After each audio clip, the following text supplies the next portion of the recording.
វីដេអូនេះសូមផ្ញើជូនលោកអ្នកដែលមាននិស្ស័យចូលទៅរៀននិងចង់រៀនព្រះអភិធម្មឥឡូវយើងមកសិក្សាពីថាព្រះអភិធម្មមានន័យដូចម្ដេចសម្រាប់ពាក្យថាព្រះប្រែថាប្រសើរពាក្យថាអភិប្រែថាវិសេសវិសាលក្រៃលែងពាក្យថាធម្មៈស្មើនឹងពាក្យថាធម៌ស្មើនឹងពាក្យថាសក្ខាបតស្មើនឹងពាក្យថាវិន័យគឺជាន័យច្រើនអាណ័យរស់ទាំងអស់ធម្មៈប្រែថាជាសភាវៈពិតដែលត្រត្រង់នៅសភាពរបស់ខ្លួនគឺមានន័យថាជាវត្ថុឬក៏អ្វីគ្រប់យ៉ាងដែលកើតនៅលើលោកនេះព្រះសម្មាសម្ពុទ្ធហៅថាធម្មៈឬក៏ពាក្យគ្រប់ម៉ាត់ឬក៏ដីកាគ្រប់ម៉ាត់របស់ព្រះពុទ្ធក៏ហៅថាធម្មៈដែរអ្វីដែលកើតនៅលើលោកនេះឬក៏មិនកើតនៅលើលោកនេះមកវិញតួយ៉ាងដូចជាតួព្រះនិព្វានក៏ហៅថាធម្មៈដែរធម្មៈចែកចេញជា3ផ្នែកគឺវិន័យប្រសូតនិងអភិធម្មសរុបសេចក្តីមកព្រះអភិធម្មប្រែថាគឺជាធម៌ដ៏ប្រសើរវិសេសវិសាលក្រៃលែងជាងប្រសូតនិងវិន័យគឺប្រែតាមអត្ថកថារបស់លោកបញ្យលតែបើប្រែឲ្យខ្លីព្រះអភិធម្មគឺស្មើនឹងពាក្យថាបរមត្ថធម៌គឺជាសំណួរសួរខ្លួនឯងឆ្លើយខ្លួនឯងសំណួរទី1សួរខ្លួនឯងថាតើអ្វីគឺជាបញ្ញត្តិហើយមួយទៀតតើអ្វីគឺជាបរមត្ថហើយមួយទៀតតើអ្វីគឺជាចេតសិកចម្លើយក៏ឆ្លើយខ្លួនឯងដែរចម្លើយទី1បញ្ញត្តិហ្នឹងគឺជាការកំណត់ហៅបញ្ញត្តិគឺប្រៀបបានដូចជានាមដោយសារនាមគឺសម្រាប់ហៅឈ្មោះមនុស្សឈ្មោះសត្វទីកន្លែងអញ្ចឹងបញ្ញត្តិហ្នឹងដូចគ្នាគឺគេកំណត់ហៅថាមនុស្សនេះឈ្មោះអីមនុស្សនោះឈ្មោះអីជួនកាលមនុស្សអាចមានឈ្មោះ1 2អាចមានឈ្មោះច្រើនក៏មានដែរទីកន្លែងក៏ដូចគ្នាគេកំណត់ហៅថាកន្លែងហ្នឹងឈ្មោះអីកន្លែងហ្នឹងឈ្មោះអីអញ្ចឹងណាអញ្ចឹងក៏គេហៅតាមគ្នាជួនកាលគេហៅផ្សេងយ៉ាងដែរអញ្ចឹងបញ្ញត្តិហ្នឹងគឺអញ្ចឹងទឹកដីភ្លើងខ្យល់នេះយើងហៅតាមគ្នាថាទឹកដីភ្លើងខ្យល់គឺកំណត់ហៅថាទឹកដីភ្លើងខ្យល់តាមគ្នាអញ្ចឹងទៅនេះគេហៅថាផ្នែកបញ្ញត្តិហើយបញ្ញត្តិហ្នឹងគឺមានការប្រែប្រួលមិនទៀងទាត់ទេវាមិនជាសភាវៈដែលពិតទេចម្លើយទី2បរមត្ថគឺជាសភាវៈពិតបរមត្ថគឺប្រៀបបានដូចជាគុណនាមដែលពិពណ៌នាអំពីនាមថានាមនោះមានលក្ខណៈបែបណាឧទាហរណ៍ថាដឹងពីរសជាតិដឹងពីពណ៌ដឹងពីទំហំដឹងពីលក្ខណៈហើយដឹងតាមនាមអីចឹងទៅដូចជាចិត្តអីចឹងទៅគឺជាទាំងអស់នោះគឺសុទ្ធតែជាបរមត្ថឧទាហរណ៍ថាក្លិនក្រអូបក្លិនឈ្ងុយហើយដូចសម្បុរសសម្បុរខ្មៅពណ៌លឿងពណ៌ក្រហមអញ្ចឹងលក្ខណៈដែលសម្គាល់ហៅទាំងអស់ហ្នឹងគឺសុទ្ធតែជាបរមត្ថគឺជាផ្នែកពិតតែសារតែយើងឃើញក្រហមថាក្រហមហើយបើលក្ខណៈថារឹងគឺរឹងហើយបើលក្ខណៈថាឆ្ងាញ់គឺឆ្ងាញ់ហើយអញ្ចឹងបរមត្ថហ្នឹងគឺជាផ្នែកដែលពិតដែលមិនប្រែប្រួលដូចជាបញ្ញត្តិទេបញ្ញត្តិគឺអាចប្រែប្រួលហើយក៏បញ្ញត្តិមិនមែនជាផ្នែកពិតទេតែពីហ្នឹងគឺតកតងគ្នាបញ្ញត្តិនិងបរមត្ថហ្នឹងតកតងគ្នាដោយសារបរមត្ថហ្នឹងគឺសម្រាប់ពិពណ៌នាអំពីបញ្ញត្តិថាបញ្ញត្តិហ្នឹងគឺលក្ខណៈបែបណាទំហំយ៉ាងណារសជាតិយ៉ាងណារាវរឹងទន់អីចឹងទៅចម្លើយទី3ចេតសិកគឺជាសភាវៈធម៌មួយដែលកើតឡើងនៅក្នុងចិត្តឬក៏កើតឡើងព្រមនៅចិត្តកើតក៏ខណៈជាមួយនឹងចិត្តប្រលត់ទៅវិញក៏ដូចជាចិត្តដែរអញ្ចឹងចេតសិកនឹងវាស្តៀងនឹងចិត្តខ្លាំងណាស់ប៉ុន្តែវាជាសភាវៈធម៌មួយដែលកើតអាស្រ័យនឹងទីកន្លែងដូចជាចិត្តដែរឧទាហរណ៍ថាបើចិត្តនឹងដឹងដោយច្រមុះអញ្ចឹងចេតសិកដឹងដោយច្រមុះដូចគ្នាបើសិនជាចេតសិកដឹងដោយអណ្ដាតអញ្ចឹងចិត្តក៏ដឹងដោយអណ្ដាតទីតាំងដឹងដូចគ្នាសំណួរសុទ្ធថាតើពាក្យថានិព្វាននិងពាក្យថាបរិនិព្វានតើពាក្យទាំងពីរនេះដូចគ្នាដែរឬទេចម្លើយដូចទេទី1ពាក្យថានិព្វានប្រែឲ្យខ្លីបំផុតគឺជាការរំលត់សេចក្តីទុក្ខគ្រប់យ៉ាងប៉ុន្តែមិនមានន័យថាតតែអស់សង្ខារទៅថានិព្វានទេព្រះសម្មាសម្ពុទ្ធនៃយើងគឺដល់និព្វានតាំងពីប្រជជន39ព្រះវស្សាមកម្លេះចឹងបែរថានិព្វានគឺនៅមានបញ្ញខណ្ឌនៅឡើយទី2ពាក្យថាបរិនិព្វានគឺស្មើនឹងពាក្យថាស្លាប់ចតិមរណៈអស់សង្ខារសោយទីបុគ្គលអីចឹងទៅប៉ុន្តែពាក្យថាបរិនិព្វាននេះគឺមិនអាចប្រើគ្រប់បុគ្គលបានទេគឺប្រើបានចំពោះតែបុគ្គលណាដែលអស់នៅអាសវៈអស់នៅកិលេសគឺដូចជាព្រះខេណាស្រោ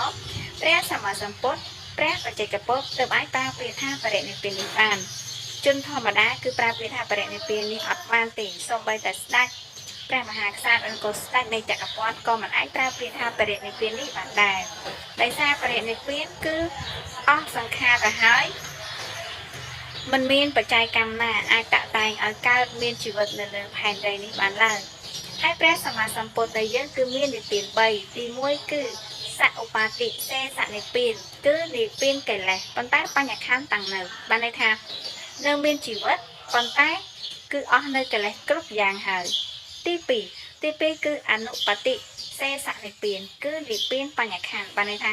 កិលេសក៏អស់បញ្ញខណ្ឌក៏លែងមានដែរគឺហៅថាបរិនិព្វាននេះឯងទី3គឺធាតុនិព្វានធាតុនិព្វានគឺសាសនាតាំងនៅគ្រប់5000ឆ្នាំឬក៏5000ព្រះវស្សាហើយធាតុរបស់ព្រះសម្មាសម្ពុទ្ធនៅទីកន្លែងណាក៏ដោយគឺហោះមកប្រជុំគ្នាឧបដិកកើតឡើងជាព្រះពុទ្ធម្ដងទៀតដែលតាំងនៅលើផែនដីមានរយៈកាល7ថ្ងៃហើយភ្លើងធាតុនោះក៏ឆេះអស់គ្មានសល់អ្វីឡើយហើយក៏អស់សេចក្តីដែរចា៎សច្ចៈទាំង6មានទី1គឺសច្ចៈវិចាគឺពិតដោយសម្ដីពិតដោយវិចាបើខុសថាខុសបើត្រូវថាត្រូវបើមានថាមានចា៎ទី2គឺសមតិសច្ចៈគឺពិតដោយការសន្មតគឺជាការកំណត់ហៅឬក៏កំណត់ជាភាសាដើម្បីងាយស្រួលក្នុងការតំណាក់តំណងរវាងគ្នានឹងគ្នាសមតិសច្ចៈហ្នឹងគឺមាន2គឺអត្ថបញ្ញត្តិនិងសតបញ្ញត្តិនៅក្នុងវីដេអូមុនគឺផុសរួចហើយចា៎ទី3គឺសភាវៈសច្ចៈគឺពិតដោយការមិនទៀងជាទុកជាអនត្តាគឺសម្គាល់ដឹងដោយលក្ខណៈ2គឺសាមញ្ញលក្ខណៈនិងវិសេសលក្ខណៈសាមញ្ញលក្ខណៈហ្នឹងគឺសំដៅទៅលើមានរូបរាងទ្រង់ទ្រាយដូចជាមនុស្សសត្វរុក្ខជាតិវត្ថុអីជាដើមហ្នឹងគេហៅថាសាមញ្ញលក្ខណៈហើយវិសេសលក្ខណៈគឺជាការពិពណ៌នាអំពីមនុស្សសត្វអីហ្នឹងថាមានលក្ខណៈបែបណាមានខ្ពស់មានទាបមានសមានខ្មៅឬក៏រសជាតិបែបនេះបែបនោះអីចឹងទៅឬក៏សំឡេងដឹងតាមសំឡេងដឹងតាមអារម្មណ៍អញ្ចឹងទៅគេហៅថាវិសេសលក្ខណៈចា៎ហើយសភាវៈហ្នឹងអ្វីដែលហៅថាសភាវៈហ្នឹងគឺស្មើនឹងពាក្យថាសភាពគឺជាសំស្ក្រឹតឯសភាវៈគឺជាភាសាបាលីពាក្យទាំងពីរហ្នឹងស្មើគ្នាដែលមានអត្ថន័យថាគឺជាអ្វីដែលកើតឡើងនៅលើโลกនេះដោយឯងតាមហេតុតាមបច្ច័យនៃច្បាប់ធម៌វិជាចា៎ហើយទី4គឺបរមត្ថសច្ចៈហ្នឹងគឺពិតដោយការមិនប្រែប្រួលបរមត្ថសច្ចៈគឺមាន4ចិត្តបរមត្ថចិត្តសក្តិបរមត្ថ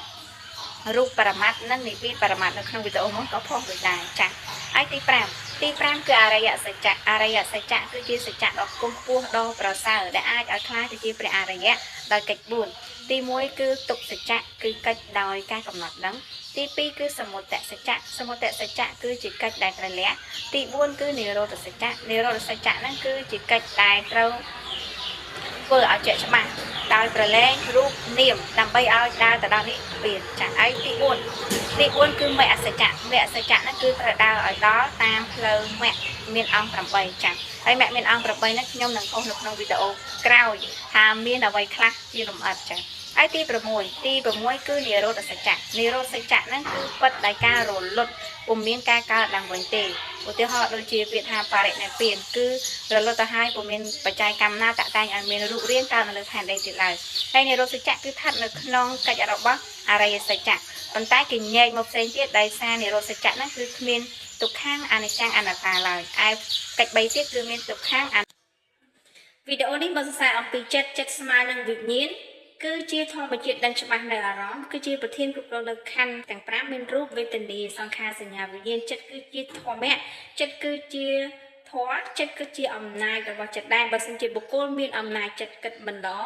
ក៏សាងតែរឿងមិនល្អនឹងជារឿយប៉ុន្តែបើសិនជាអំណាចចិត្តរបស់បុគ្គលម្នាក់នេះមានសេចក្តីល្អនៅក្នុងចិត្តបានន័យថាបុគ្គលនោះក៏គិតតែរឿងល្អៗធ្វើតែរឿងល្អៗវាកើតទៅជាកុសលដូចគ្នាចិត្តមានអត្តថា5ទី1នោះគឺអត្តថាដឹងច្បាស់នៅអារម្មណ៍មានន័យថាបុគ្គលមានចិត្តជាប្រធានបុគ្គលណាម្នាក់ក៏មានចិត្តជាប្រធានដូចគ្នាបើសិនជាបុគ្គលនោះមានចិត្តល្អបរិសុទ្ធគិតតែរឿងល្អៗក៏ប្រព្រឹត្តតែរឿងល្អៗកើតទៅជាកុសលដូចគ្នាប៉ុន្តែបើសិនជាបុគ្គលនោះជាបុគ្គលដែលមិនល្អគិតរឿងមិនល្អធ្វើរឿងមិនល្អក៏កើតទៅជាអកុសលដូចគ្នាទី2គឺអត្តសន្សំសន្តាននោះមានន័យថាក៏មានចិត្តជាប្រធានដែរបើបុគ្គលនោះមានសេចក្តីល្អនៅក្នុងខ្លួនគិតរឿងល្អៗជារឿយៗមានទម្លាប់ល្អជារឿយៗអាចទម្លាប់ល្អនោះវាគឺជាសន្តានល្អទី2បើសិនជាបុគ្គលនោះមានសេចក្តីមិនល្អមានចិត្តមិនល្អគិតរឿងមិនល្អធ្វើរឿងមិនល្អវាមានទម្លាប់មិនល្អអាចទម្លាប់មិនល្អហ្នឹងវាគឺជាសន្តានមិនល្អដូចគ្នាដែលគេហៅថាអត្តសន្សំសន្តានហ្នឹងបើសិនជាបុគ្គលសន្សំសន្តានបែបណាក៏នឹងបានសន្តានបែបនេះគ្នាទី3 ទី3នោះគឺអត្តសន្សំវិបាកអត្តសន្សំវិបាកហ្នឹងគឺជាវិបាកកម្មដែលយើងបានសន្សំពីខាងដើមបើសិនជាបច្ចុប្បន្ននេះសុខទុក្ខយ៉ាងណានោះគឺជាអ្វីដែលយើងបានសន្សំពីខាងដើមដូចគ្នាបើសិនជាអ្នកមានសុខបានន័យថាអ្នកសាងសេចក្តីល្អនោះជាច្រើនពីអតីតជាតិឬក៏អតីតកាលប៉ុន្តែបើសិនជាអ្នកមានទុក្ខនៅគ្រានេះមានន័យថាអ្នកសាងសេចក្តីមិនល្អជាអកុសលនោះពីអតីតជាតិឬក៏ពីអតីតកាលដូចគ្នាដែលហៅថាអត្តសន្សំវិបាកគឺជាវិបាកដែលលោកអ្នកបានសន្សំហ្នឹងអញ្ចឹងបើសិនជាសុខទុក្ខយ៉ាងណាកុំចម្លែកព្រោះវាជាហេតុផលរបស់កម្មផលនឹងឯងទី4នោះគឺអត្តវិបាកតាមសំគួរអត្តវិចិត្រតាមសំគួរអត្តវិចិត្រតាមសំគួរនោះមានន័យថាគឺជាចិត្តដែលគិតមុននឹងធ្វើអ្វីមួយនោះគឺចិត្តយើងនេះគិតថាអ្វីនោះគួរហើយអ្វីនោះគឺសពហើយក៏ប្រព្រឹត្តមិនគិតថារឿងនោះជាកុសលក្តីគឺជាអកុសលក្តីឡើយប៉ុន្តែវាអាស្រ័យទៅលើបុគ្គលបើសិនជាបុគ្គលនោះល្អក៏គិតរឿងល្អក៏កើតទៅជាកុសលប៉ុន្តែបើសិនជាបុគ្គលនោះមិនល្អក៏គិតរឿងមិនល្អប្រព្រឹត្តទៅរឿងមិនល្អក៏คล้ายទៅជាអកុសលនឹងដូចគ្នាទី5នោះគឺចិត្តសម្បយុទ្ធធម៌នៃអារម្មណ៍មានន័យថាគឺជាបុគ្គលដែលមានចិត្តដ៏ថ្លាចិត្តដ៏ប្រណិតចិត្តដ៏ប្រសើរបើសិនជាសាងសេចក្តីល្អនោះក៏បុណ្យកើតឡើងពេញលេញតែម្ដងប៉ុន្តែបើសិនជាបុគ្គលនោះមានចិត្តមិនល្អគិតរឿងមិនល្អបើសាងបាបវិញគឺថ្នាក់អនន្តរកម្មនឹងតែម្ដងអញ្ចឹងបុណ្យនឹងបាបវាអាស្រ័យទៅលើអំណាចរបស់ចិត្តបើសិនជាអំណាចចិត្តរបស់លោកអ្នកគិតយ៉ាងណាវានឹងទៅបែបនោះហើយចិត្តនោះក៏មានជា4ដែលខ្ញុំសូមអធិប្បាយនៅក្នុងវីដេអូក្រោយអរគុណសម្រាប់លោកអ្នកដែលមើលវីដេអូមួយនេះ